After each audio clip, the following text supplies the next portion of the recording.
Hey, what's going on, everybody? Willis here, back again with another Throne and Liberty video. In this video, guys, I wanted to go over, the recent roadmap for the game, as well as obviously some new events which are going to be coming for Halloween. A quick look as well at the Korean version of the game, which is obviously ahead of the Western release. And yeah, potentially some stuff we could get in our Western version. So what's up, guys? If you're new to the channel, consider subscribing, leave a like on the video to be entered into the gold edition giveaway we're doing for the game. I'll probably be picking the winner today, so make sure you're in the Discord.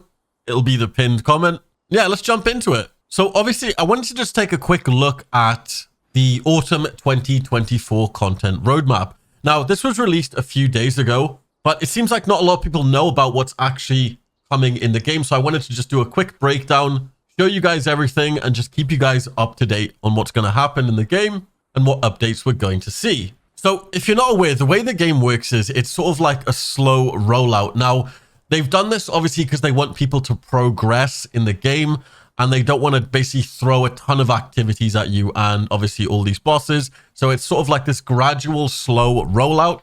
Now, obviously, if you were on a early access server, you'll get access to this stuff a few days earlier than you would if you were playing on one of the launch servers. So the content release cadence is one of the most important and trickiest things just to get right. When we think about the open world of Silicium, we want to ensure it feels alive by layering in fresh experiences. We have tailored our roadmap to have multiple updates each month where new content will be available to you.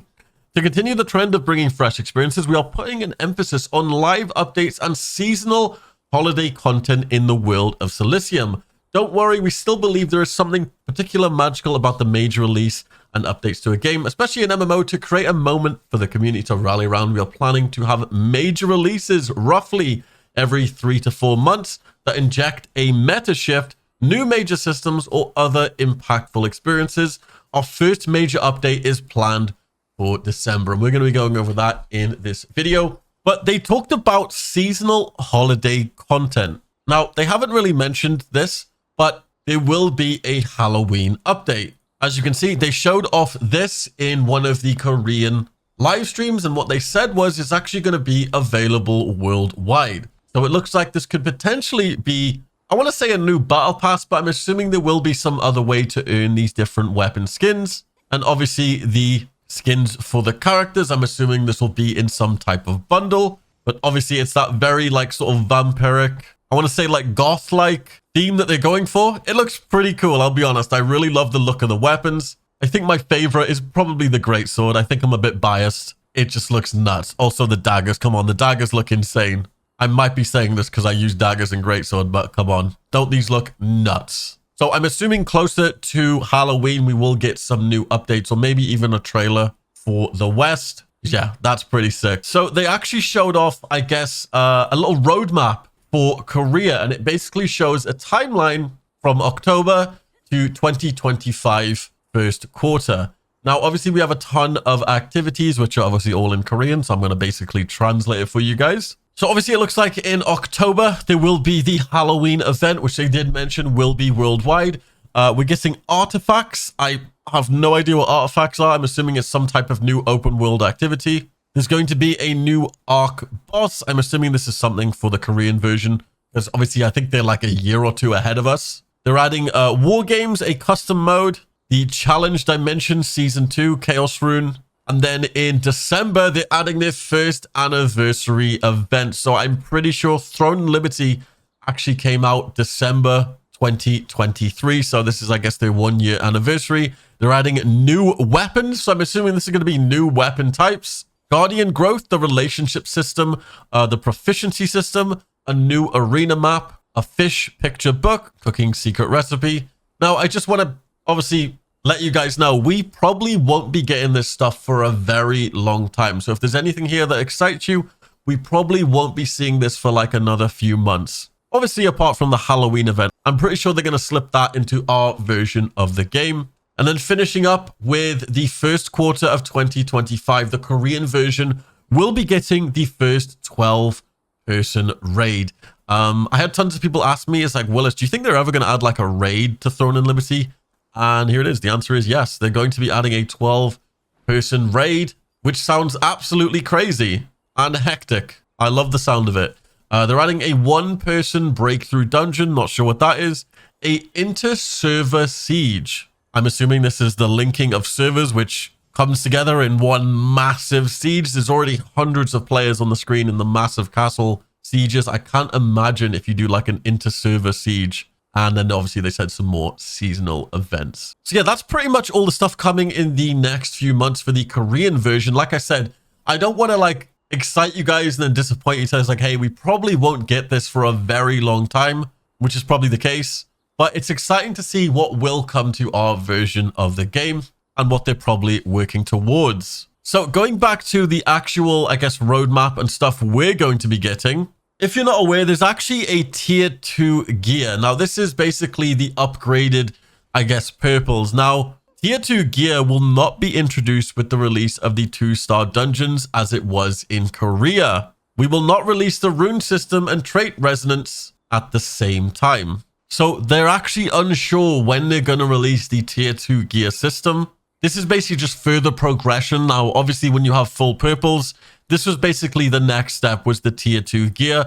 They are still unsure when they're going to be adding this to the game. So until they do like an announcement, I have no idea when it's going to be coming. So coming in October, which is obviously this month, October will feature many pieces of content unlocking through our milestone system. The milestone system allows you to engage with new content at a known schedule after a certain server-wide objectives have been completed. So if you actually open up the menu here, come to milestones, you can see how far your server has progressed. If you actually just come to the milestone menu here, and you can see what sort of stage you're on, and you can see what will unlock. Now, obviously, I need a lot of stuff from the Silas Abyss 5th floor and 6th floor. And obviously, it's sort of like this slow rollout. So obviously, we're not getting too much stuff at once. And I kind of like this, I'll be honest. Like I said, they want to obviously give us content that will allow us to progress and unlock content at a reasonable pace, which is fair, while simultaneously not overwhelming other players. Now, here they mention the Halloween event. Additionally, October will bring our first seasonal event. Prepare for an all-new haunted adventure. Silicium is being transformed into a trick-or-treating paradise, blending familiar gameplay with eerie seasonal twists. As we mentioned previously, this content will release in the same window across the globe, giving you the chance to experience this event without any spoilers other than this one. We'll dive into the content coming your way in October more deeply throughout the month, with detailed release notes for each of our updates across our official Throne and Liberty channels. So like I said, they haven't really mentioned if we're getting this, but it would be kind of a bit unfair for the Korean version to get these really cool skins and us to be left with none. So, like I said, it's very highly likely that we're going to be getting the same skins as the Korean version. So here's a cool thing which they're adding is the guild PvP events, which is the Boonstones and the Riftstones. I actually did my first Riftstone last night. We actually battled another guild. It was extremely fun. And what these allow you to do is you basically have to fight over sort of like this capture the flag area and capture the Riftstone. And then basically you get to fight a boss at the end and get some cheeky loot. And then you have the Boonstones, which are pretty much the same. They're sort of just like the in the hunting grounds, and you get additional points and obviously the item drops. So in the game right now, obviously we have the field bosses, which come every now and again, like in the afternoon, which you can get some good epic gear. But they're adding a thing called the ARCHBOSSES. 2 ARCHBOSSES will release later in the month. These are extremely powerful foes that can be vanquished once a week. So think of them like the weekly bosses for impactful gear rewards. Pretty sick. Now, here's actually the full October milestone unlocks. So if you're wondering when something is going to unlock in your server, here you go. Now, if you're playing on the full launch servers, which came out at launch, this is the date the stuff will unlock. And if you're on early access, here is your dates. Now, it seems like the early access is around like a week ahead. So we get stuff a week early. But yeah, all of the Riftstone field bosses, the Boonstones, which we're recently just getting, as well as the Riftstones, as you can see here. I think something I'm looking out for one of my pieces of gear is a boss. There it is. The Riftstone Adentus. I need some of my gear from Adentus. So that's actually coming out on the 10th of October. And then for all servers on the 15th of October. Scrolling all the way down here, we get our first arch boss, which is Queen Galandir on the 21st of October or the 26th of October if you're on the launch servers. As well, we get our second weekly boss the next week, which is Teven on the 25th and the 30th of October. Super exciting. Next, in November, here's what's happening in November. As guilds form, develop chemistry, and hone their skills throughout October, November will feature events for them to firmly establish their hold on Silicium.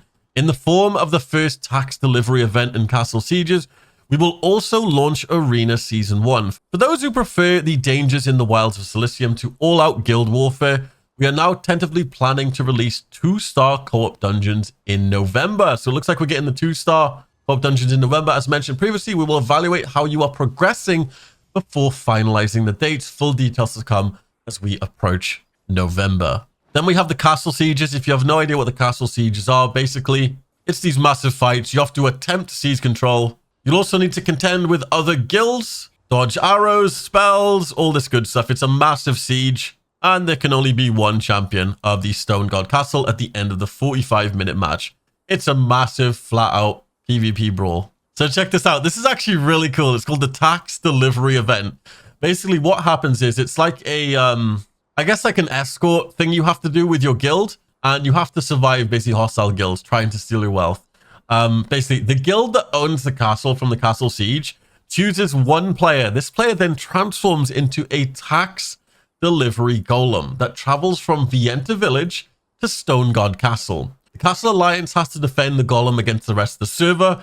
The winning side receives a large amount of Solan and Lucent and the Commander's Logistic Chest. To win the event, you must either protect the tax delivery golem and seal stone as the defending alliance, or destroy one of them if you're an attacking guild. Now, this is going to be extremely difficult. Now, honestly, if you've taken the castle with your guild, you're probably a very strong guild. So this could be either really easy or really hard for you. Now, you're going to have to defend against multiple other guilds. This sounds super fun. And then here we go. Finishing up in December, we have the first major update for Throne and Liberty, packed to the brim with significant pieces of new content. With a ton of exciting experiences and adventures you've already had to look forward to at launch, we'll share an in-depth look at this fall at what you can expect from our first major update. So make sure you stay tuned to our website and all that good stuff. So yeah, just wanted to give you guys that little update. I know a lot of people still aren't really up to date on what's happening in the game, and hopefully I can shed some light on what to expect and what to get in the game.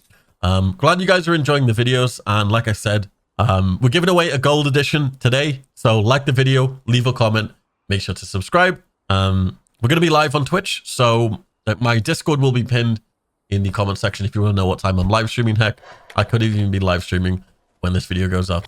Anyway, hope you guys have an amazing day, and I'll see you in my next video. Peace, guys.